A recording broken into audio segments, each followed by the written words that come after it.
दोस्तों, इंसान की ज़िंदगी नफ़ा बख्श उस वक़्त होती है जब वो अल्लाह ताला के अहकामात पर अमल करता है। खूबसूरत आदमी, पढ़ा लिखा आदमी, समझदार आदमी, ज़मींदार आदमी, जायदाद वाला, वो कामयाब उस वक़्त होता है जब वो अल्लाह रसूल की बारगाह में मकबूल होता है, जल्ल शानुहु व सल्लल्लाहु तआला अलैहि वसल्लम। अपना अपना मेयार हर इंसान ने बनाया होता है कामयाबी का। कुछ लोगों का ख्याल ये होता है कि बच्चे मेरे पढ़ गए, अपनी अपनी जगह पे सेट हो गए, मैं अब बड़े सुकून में हूँ। कुछ की राय ये होती है कि मैंने सब बच्चे बच्चियों का ब्याह कर दिया है, घर मेरा बन गया है, अब मैं बड़े आराम में हूँ, करार में हूँ, सुकून में हूँ। तो अपनी अपनी राय होती है, लेकिन हकीकत वो है, असल वो है जिसे अल्लाह के कुरान ने बयान किया। अल्लाह करीम ने फरमाया वल अस्र, ए महबूब अलैहिस्सलाम, हमें आपके ज़माना मुबारका की कसम हो, इन्नल इंसान लफ़ी खुस्र, फरमाया बेशक इंसान खसारे में, नुकसान में। वो अपने तई कोई दावा कर लेता है। आप देखते हैं कि बहुत सारे लोगों के दावे अपने अपने होते हैं ना। किसी भी तालिब इल्म से आप पूछें पेपर दे के आए तो पेपर कैसा हुआ है, तो क्या कहता है? बोलिए। जब कैंडिडेट इलेक्शन लड़ते हैं तो रात को जब वो सोते हैं तो सारे जीत के ही सोते हैं। उनको सब यही कहते हैं कि लोग सारे तेरे साथ ही हैं। हालात, ये जितने बादशाह हुक्मरान होते हैं, इनके बिगड़ने की बुनियादी वजह होती है कि ये खुश फहमियों में मुब्तला होते हैं। हम में से भी ढेर सारे लोग हैं जो खुश फहमियों में मुब्तला हैं। कुछ कहते हैं जनाब हमारी निस्बत बड़ी तगड़ी है। भाई, निस्बत तो इमाम हुसैन से तगड़ी तो किसी की नहीं ना। तो सारी रात नमाज पढ़ते थे, रोजे रखते थे, अल्लाह को याद करते थे। आप खाली निस्बत पर बैठकर अमल छोड़ जाएं तो ये कैसे मुमकिन है? तो अपने अपने तई लोगों ने मेयार कामयाबी के कायम कर लिए हैं। अल्लाह फरमाता है कि महबूब मुझे कसम हो ज़माने की, इंसान नुकसान में। ये दिन ब दिन जो वक्त गुजार रहा है तो इसका नुकसान, इसका खसारा, इसका घाटा बढ़ता जा रहा है, रोज नुकसान में। कितना कितना उम्र का हिस्सा लोगों ने जाया कर दिया, कितने कितने बेहतरीन लोग थे, लेकिन रोजी रोटी के पीछे वक्त सारा बर्बाद हो गया। ये रिज़्क़े हलाल के लिए दौड़ धूप हो वो तो बड़ी बात है, लेकिन तकब्बुर के लिए और ख्वाहिशात, बेजा ख्वाहिशात की तकमील के लिए, एक दूसरे से आगे बढ़ने के लिए बड़ा वक्त जाया किया लोगों ने।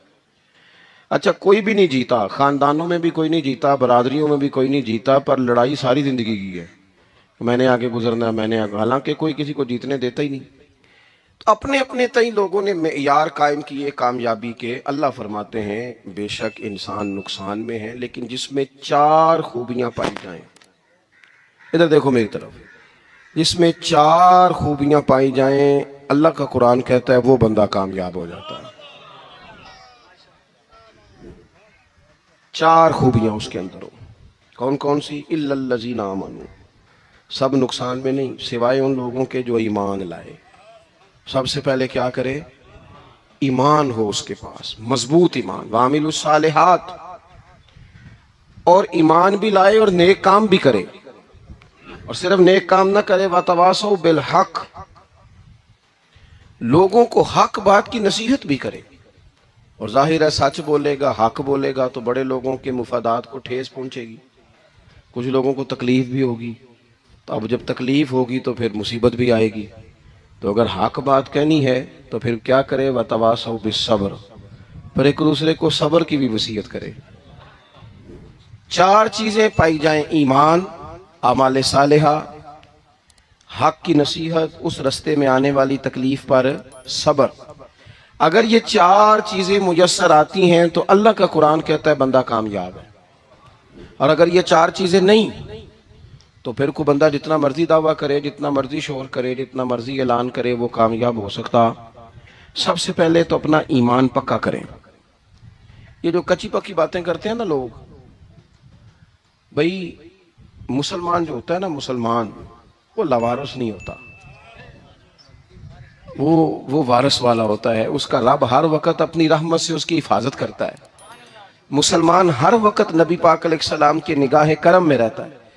इसे कमजोर बातें नहीं करनी चाहिए कि मेरे को पीछे चढ़ गया तो पता नहीं क्या हो जाएगा, बरादरी मुखालफ हो गई तो पता नहीं क्या हो जाएगा, सच बोल दूंगा तो लोग पता नहीं मुझे मार देंगे। ऐसा हो नहीं सकता। छुरी हजरत इब्राहिम चलाएं भी ना तो हजरत इस्माइल के हलक पे चलना उसने तब भी है जब अल्लाह हुक्म करेगा, तो अल्लाह की हिकमत होगी। तो हिकमत इलाही होती है तो कोई काम होता है, वरना होता तो अपनी तबीयत में मजबूत ईमान, तवक्कुल, अल्लाह पे भरोसा, मजबूती अफकार की, कच्ची बातें नहीं। जो लोग कमजोर ज़हन रखते हैं सारी जिंदगी फैसला ही नहीं होता, कोई डरते रहते हैं, सहमे सहमे वक्त गुजारते हैं। अपने आप को फिक्र, ये जो ईमान होता है ये बंदे को ताकतवर करता है, बंदा मजबूत हो जाता है। मुझे बताइए ना, जब ईमान पक्का हो कि रोजी देने वाला अल्लाह है तो फिर बंदा किसी मालदार आदमी के पीछे कभी भागता है, कभी किसी बड़े आदमी से डरता है? जब उसे पता हो कि इज्जत और जिल्लत अल्लाह के दस्ते कुदरत में है, फिर वो सियासतें, साजिशें, ये काम करता है। तो पहले तो मजबूती ईमान दरकार है हमारे बच्चों के अंदर, हमारे मिजाजों के अंदर। जब तक वो मजबूती ईमान, हजरत मौला अली शेर खुदा करमल्लाहु तआला वजहुल करीम एक दफा बड़े अलील हो गए थे, कमजोरी आ जाती है, बंदा बीमार हो जाता है। तो हमारे यहाँ बीमार लोग बाज़ौक़ात ऐसा जुमला बोलते हैं जो कुफर के जुमरे में चला जाता है। आप परेशान जरूर हैं, तकलीफ में जरूर हैं, लेकिन आप बात वही करेंगे जो शरीयत इजाजत देती है। हजरत अली शेर खुदा शदीद अलील थे, एक सहाबी तीमारदारी करने गए तो हजरत मौला अली का चेहरा देख के परेशान हो गए, कहने लगे आप तो बड़े सख्त अलील हैं, अल्लाह खैर करे, अल्लाह ताला आपको सेहत दे। तो हजरत अली कहने लगे तो फिक्र न कर, मुझे इस बीमारी से कुछ भी नहीं होगा। ने कहा क्यों? फरमाने लगे मुझे नबी पाक अलैहिस्सलाम ने फरमाया था, अली उस वक्त दुनिया से जाओगे जब दाढ़ी खून से रंगीन हो जाएगी, तो इसका मतलब है मैं खंजर के वार के साथ शहीद किया जाऊंगा, मैं बीमारी से दुनिया में नहीं जाऊंगा, मैं ये बीमारी से मुझे कुछ भी नहीं होगा, अल्लाह मुझे शिफा दे देगा। चूंकि हुजूर ने फरमाया ते साडे नबी दी जुबान साडे वास्ते कुरान।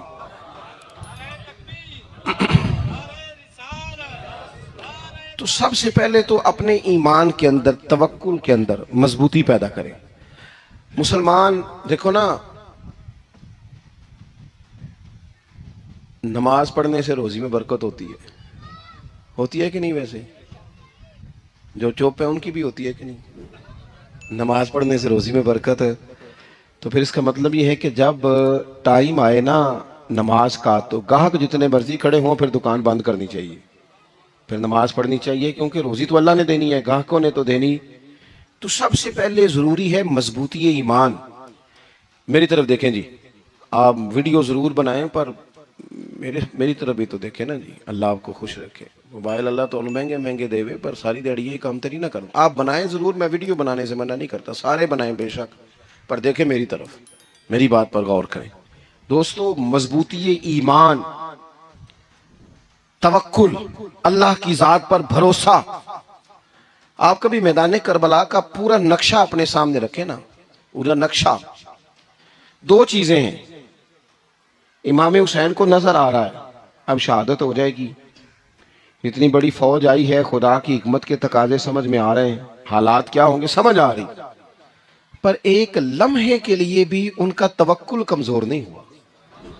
अपने रब पर जो मजबूत भरोसा है, मजबूत।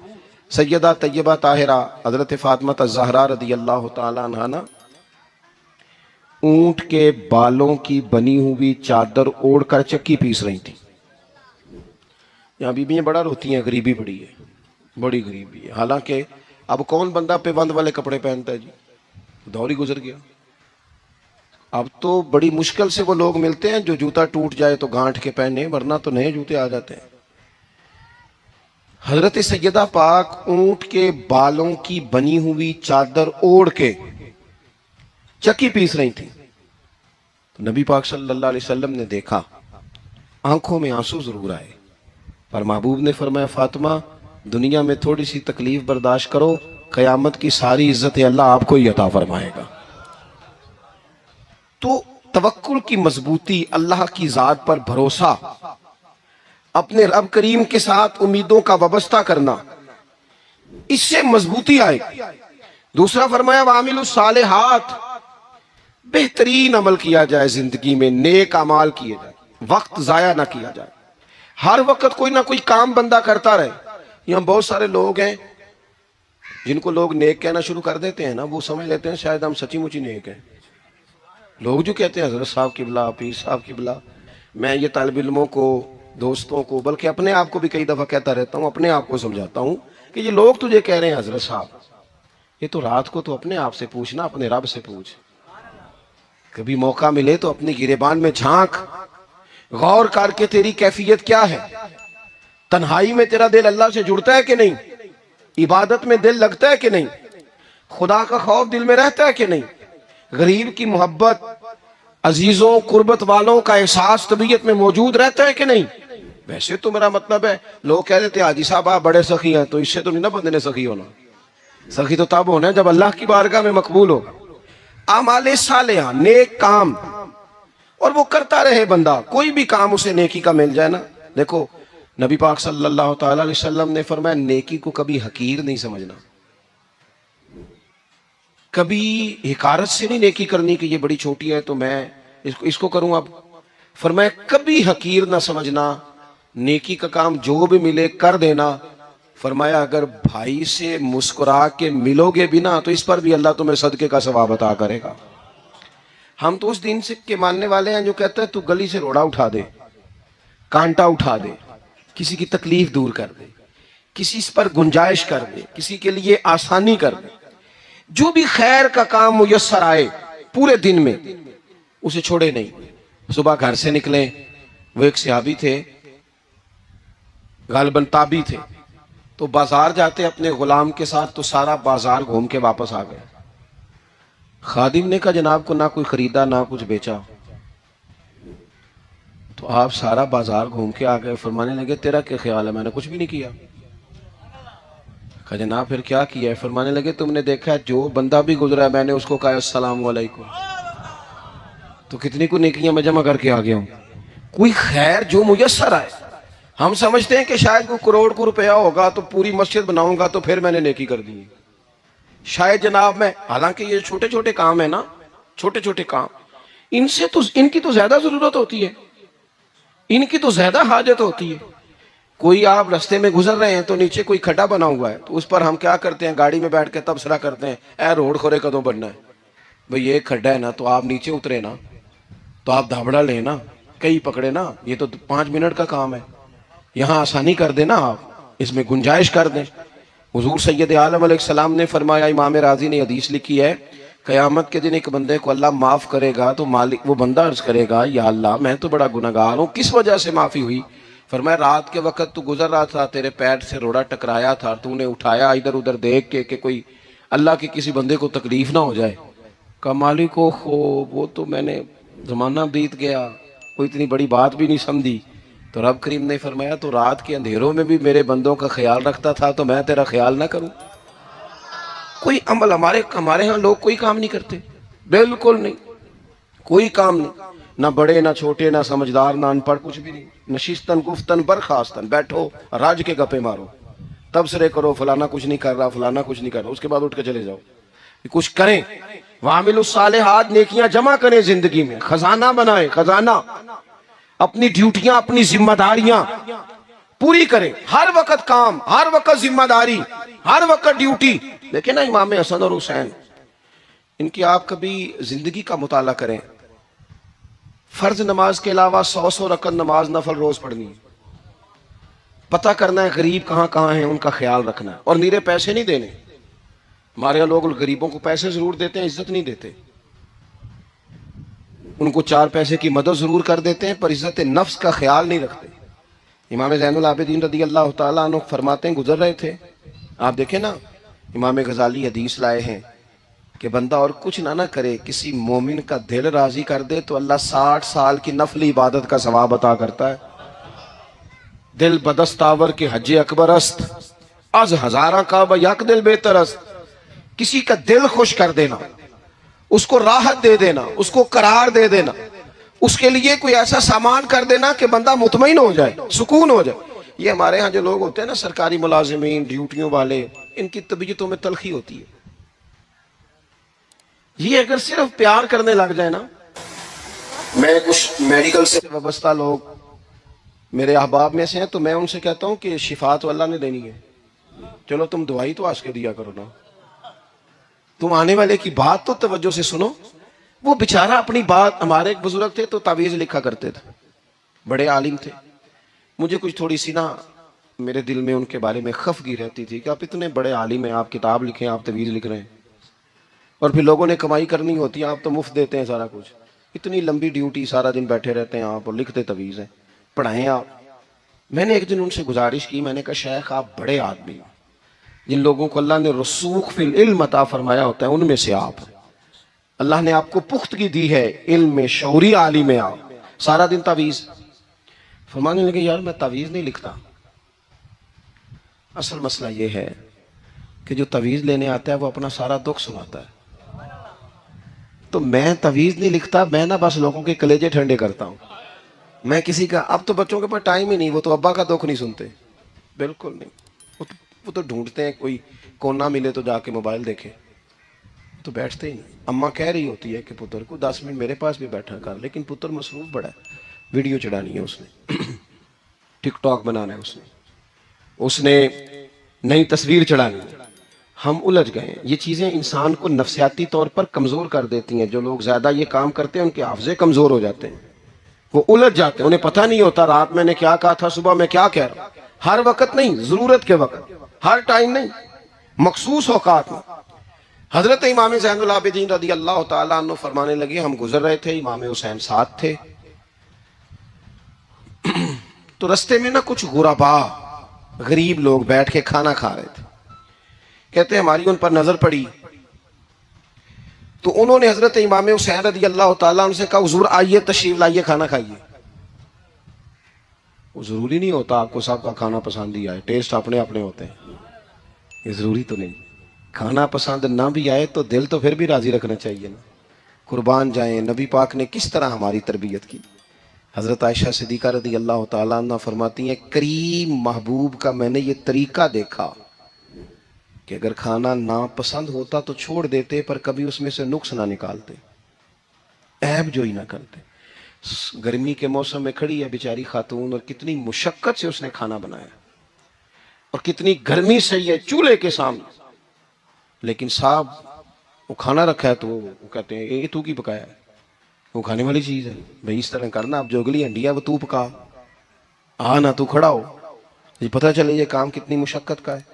जिंदगी में कुछ थोड़ा सा दूसरों का ख्याल रखना, ये भी तो दीन का हिस्सा है ना। आप अपनी जिंदगी में हमेशा अपने लिए सोचे, किसी और का सोचे ही ना।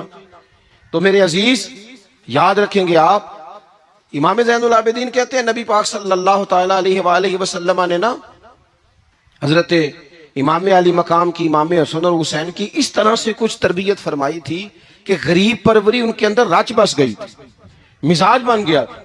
वो गुरबा बैठे थे, दस्तरखान बिछाए सड़क के किनारे, तो इमाम हुसैन गुजरे तो उन्होंने आवाज दी, इमाम साहब रोक गए, कहने लगे हुजूर थोड़ी रोटी नहीं खा लेते हमारे साथ। तो इमाम साहब आ गए, नीचे बैठ गए गरीबों के साथ। कोई जुर्रत करे ना, चलो चलो अमीरों ने तो गरीबों के साथ बैठने की जुर्रत नहीं करनी, कोई पीर ही बैठ जाए गरीबों के साथ, वही मेहरबानी कर दे कि मैं पीर साहब हूँ, किबला हूँ, तो मैं ही चलो लंगर खा लूँ मुरीदों के साथ बैठ के। हमारी तो महफिलों में भी ना जी, नात खानों का, मौलवियों का, दूसरों का खाना और होता है, और गरीब आदमी को शापर में चावल डाल के देते हैं, साथ उसे कहते हैं ये लंगर शरीफ है। भाई अगर ये शरीफ है, तबर्रक है, तो ये पीर साहब नहीं सी लंगदा, अड़ता है गले में लंगर उनको। ये लंगर शरीफ जो है ये नात खां को भी तो गुजरना, तबर्रक है कि नहीं? हाँ ना तो करो ना। तो जी ज्यादा तबर्रक वाली शैव है वो पीरा भी तो खानी चाहिए ना, नात खां को उसके लिए लहदा से मुर्ग मुसल्लम आला खाने। मैं अक्सर दोस्तों से कहता हूँ चलो मिलाद शरीफ पे सही, सबके लिए अच्छा खाना पकाओ।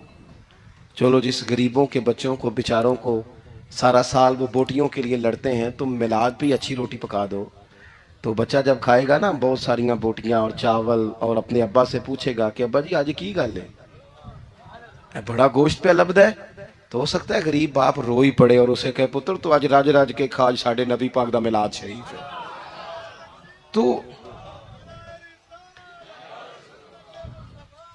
तो इमाम हुसैन रज़ी अल्लाह ताला अन्हु ना आके गरीबों के बीच बैठ गए जमीन पे। उन्होंने कहा खाइए। तो वो जिस तरह वो खा रहे थे ना सादे बर्तनों में, सादे, इमाम हुसैन खाना खाने लग गए।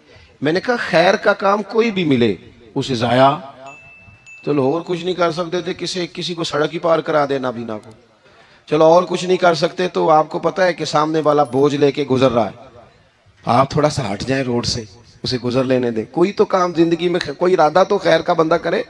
इमाम हुसैन बैठ गए, उनके साथ रोटी खाई। थोड़ी देर के बाद इजाजत ली, फरमाया जाऊं?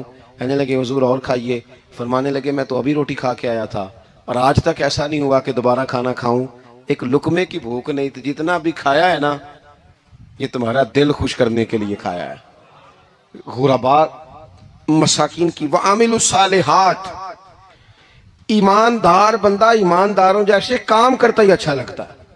25-25 हज किया इमाम हसन और हुसैन ने मदीने से मक्के पैदल जाके। कितने बोलिए? मैं कहता हूं चलो हम बाजमात नमाज ही पढ़ लिया करें।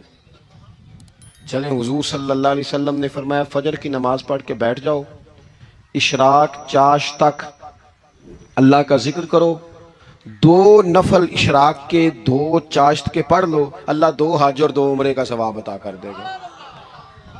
मुश्किल काम तो नहीं है। मुश्किल तो हाँ ही नहीं की थे, ये मुश्किल है। वैसे ये कि आँख खुल जाए तो 25-30 मिनट 40 मिनट मोबाइल पे गुजर जाए वो तो सौखा है, ये मुश्किल है। दोस्तों नेक आमाल उन पर कोशिश, अहले बैत ने हमें सबक ये पढ़ाया है, हुजूर के असहाब ने हमें सबक ये पढ़ाया। तीसरी बात फरमाया वातवासो बिल हक, सिर्फ ये नहीं कि तुम नमाज पढ़ के तो बैठ जाओ, तुमने ना बेनमाजी को नमाज की दावत भी देनी है। मजलूम पर जुल्म होता रहे और कोने में चुप करके बैठे नहीं रहना, बल्कि अगर हाथ पकड़ा जा सकता है तो जालिम का हाथ पकड़ना है। नबी पाक अलैहिस्सलातु वस्सलाम ने फरमाया अपने भाई की मदद करो, चाहे वो जालिम हो या मजलूम हो। भाई की मदद करो चाहे जालिम हो या मजलूम हो। तो सहाबा ने अर्ज की या रसूल अल्लाह सल्लल्लाहु तआला अलैहि वसल्लम, ये मजलूम की मदद तो समझ में आती है, ये जालिम की मदद कैसे करें? नहीं समझ आ रही है आपको बात की? या रसूल अल्लाह सल्लल्लाहु तआला अलैहि वसल्लम, मजलूम के साथ खड़ा होना तो हमारी अकल में आ गया, तो जालिम की मदद कैसे करनी है? तो नबी पाक सल्लल्लाहु तआला अलैहि वसल्लम ने फरमाया जालिम को जुल्म करने से रोक दो। तुमने उसकी मदद कर दी, उसे बाज करो। लेकिन हम तो इतनी जुर्रत ही नहीं रखते बदी को बदी कहने की, इतनी ताकत ही नहीं होती। झूठ को झूठ कहने की हिम्मत, हमारे घर में सारा कुछ हो रहा होता है, हमें पता होता है कि फलां जगह पे हमारा कबीला हमारी बरादरी गलत है, पर इतनी जुर्रत करते। हम सच बोलते जरूर हैं पर दूसरों के बारे में, अपने बारे में सच बोलने को तैयार नहीं होते। जुर्रत का मुजाहरा करें, जिंदगी में हक को हक कहना सीखें, गलत को गलत कहना सीखें, झूठ को झूठ कहें, बदी को बदी कहें, सच्चाई का साथ दें हमेशा।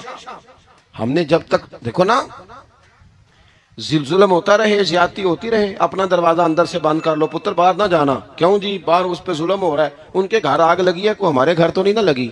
याद रखना, पड़ोसियों की आग ना बुझाओगे तो अपने घर भी आ जाएगी। अगर मजलूम का हाथ नहीं पकड़ोगे तो जालिम दलेर हो जाएगा। और हमारे जितने भी बुजुर्ग गुजरे उन्होंने जालिमों को जालिम कहा। इमाम अहमद बिन हंबल ने जेल काटी, इमाम आजम अबू हनीफा ने जेल काटी। आजकल लोग कहते हैं मौलाना साहब आपने ना जनाब गलत को गलत नहीं कहना, सियासत की बात नहीं करनी। क्यों जी? किस लिए नहीं करनी? सियासत तो तदबीर का नाम है। बनु इसराइल में जितनी भी तदबीर होती थी वो सारे अंबिया किया करते थे। क्यों ना बात करें? ये जिन कुर्सियों पे आज तुमने जालिमों जाबिरों को बिठाया, ये कुर्सी तो हजरत अबू बकर सिद्दीक जैसे लोगों की है, ये तो हजरत उमर जैसे लोगों की सीट है, हजरत उस्मान गनी जैसे लोगों का काम है, मौला अली जैसे लोगों का काम है। गलत जगहों पे गलत लोग बिठा दिए और फिर झूठे को झूठा भी ना कहे, जालिम को जालिम भी ना कहे। हमसे ना रकम होंगे कसीदे यजीद के, क्योंकि हम लोग तो हुसैन के सीरत निगार हैं। ये क्या बात हुई? आप सच्ची बात ही ना करें, कलीमा हक कहें, हमेशा खरी बात कहें, सच्ची, गरचे अपना नुकसान हो, हक के साथ खड़े होना सीखें। वतवासो बिल हक, सारी आसानी थी इमाम हुसैन को, कोई